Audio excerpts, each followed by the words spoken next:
Naturescape Studio. My name is Linda Stiles Smith, and we're here today to explore some of the creative tools that are available to you through Naturescape's creative elements. We want you to be able to unleash your creativity. So let's get started.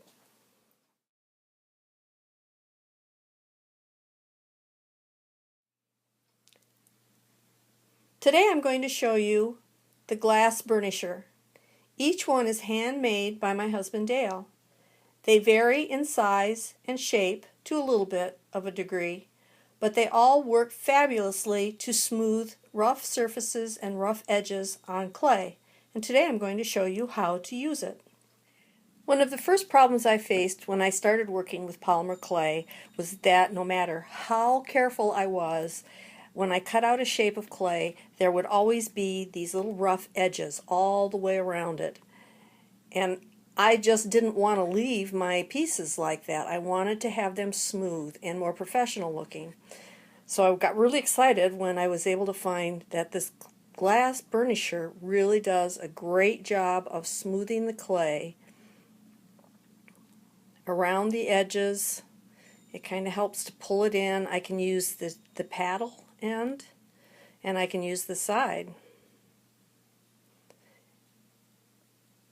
And that really helped me to be able to get my pieces to be smoother and more uniform. Now you have to use a light touch, because if you push hard on the clay, then you're going to distort the shape, and I didn't want to do that. I just wanted to smooth those edges so that they weren't noticeable when it was finished. And again, even though it might not be really noticeable to you, if you run your finger along those edges of a baked piece, you're going to notice that they're there. So I was so excited when I was able to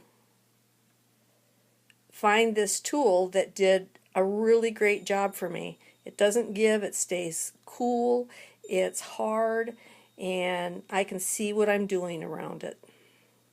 So I'll go all the way around the edges of this piece and smooth it all down. Now some may take a little bit more time than others,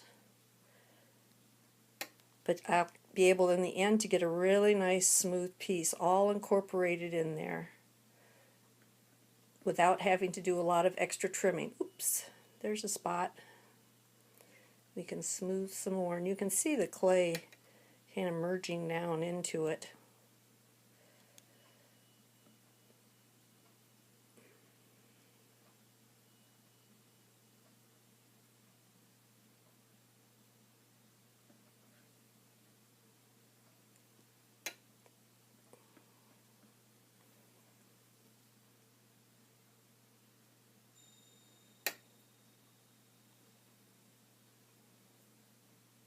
Okay, that's pretty good. I've got another piece here that has the same kind of rough edges on it, and this isn't going to take very long to do, and I'll use the paddle end because that gives me not as wide a surface to deal with a small piece. And you can even use this edge too if you have something that's really small, not that big.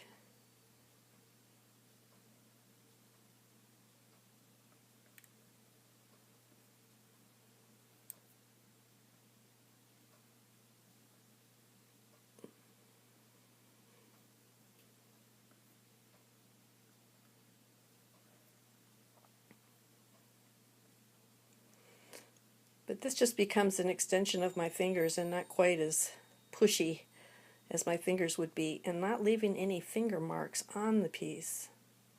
Now you can see that hopefully there's a little fingerprint on the top of that, and I can just smooth the tool over that, and that removes a lot of those fingerprints and marks. Cool. Another problem I had was when I wanted to take two pieces of clay that are different colors cut in the same shape and join them together. So I carefully, as I could, matched them up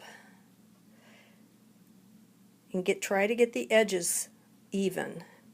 Well, try is a good word because they don't always go together very evenly. And just finger buffing doesn't really do much. And I want those edges to be joined together very well so that they don't come apart when they're baking. Alright, so this tool is very good for doing that, joining and melding these edges together.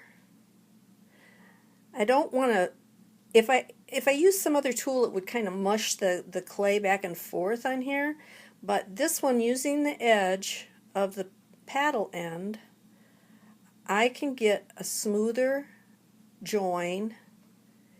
And see, these two edges are really uneven here. But by smoothing this over, you'll never know when I'm done that they were not aligned that well.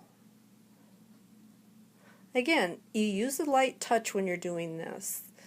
This is hard glass. It's tempered to be strong.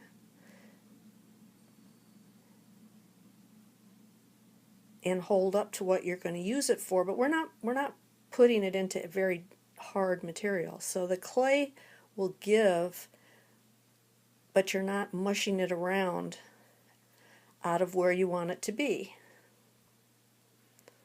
So you just keep working along at it. Edges are good.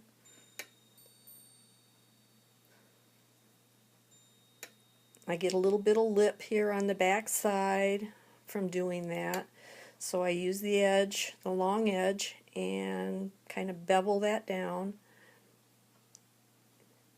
Here's where the cutter had that, that little overlap in the cutter that leaves a kind of a divot in the clay. Bevel around some more. So I'm getting a double thickness of my clay sealed together really well, and the edges are nice and smooth. That's the one thing I got really excited about with this, is the side edge of this really puts a nice smooth edge on there. It's flat, and if you don't press too hard and stop, you just keep running it around the outside, and you're going to get a very, very nice bezel edge on this. It doesn't need much of anything else. The two layers are melded together. They look very nice. There you go, to finish that piece. Now that we've gone over some of the practical uses of the tool, I'm going to get a little more creative with it. And this is where the fun comes in. I like a tool that has many, many uses. And this is one that I keep in my box and use it every day. Now you can see I'm going to take, there's little ruffles around the edges here, and I'm going to smooth those down. I'm just leaving it on the paper and I'm smoothing it down, and I'm putting a little bevel edge around the whole piece. I think a little bevel helps to finish it off nicely. And it's all just creative. There we go. That's better. Okay. And I've got this one on here, and I think I'm going to use this side to make some marks in the clay all the way around.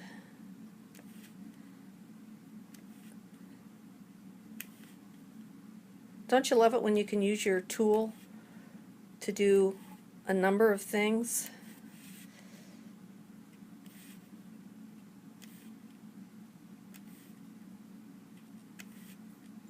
Put one more in there. There we go. Well, that's kind of good. I need to maybe make some a little bit more pronounced. And you can do this all the way around it. Now what I want to do is I want to take this prepared round, I've already smoothed it down, and I'm going to put that right here in the middle.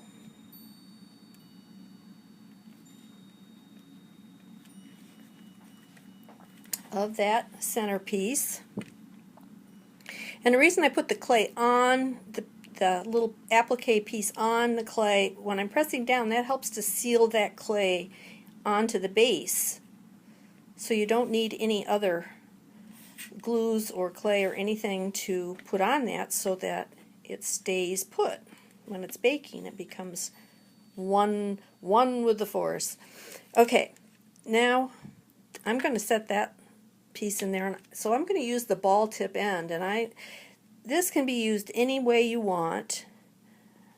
You can push down on that, which I did there, and it gave me a nice thing, and I'm going to kind of swirl this around to make it bigger, because that glass cabochon is fairly good size. So that gives me a place to set that into. I'm going to do a few more divots around here on that clay that's showing out.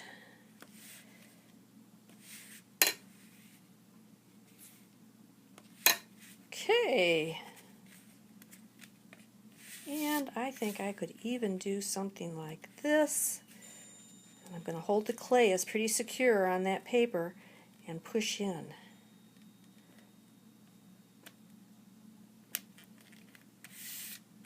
So I'm making more of a divot there.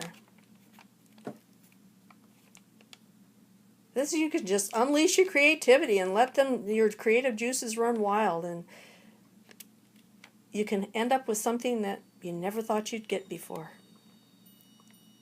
So there we are. Thanks for visiting me at Naturescape Studio today. Please contact me if you have any questions or suggestions for us. Until next time.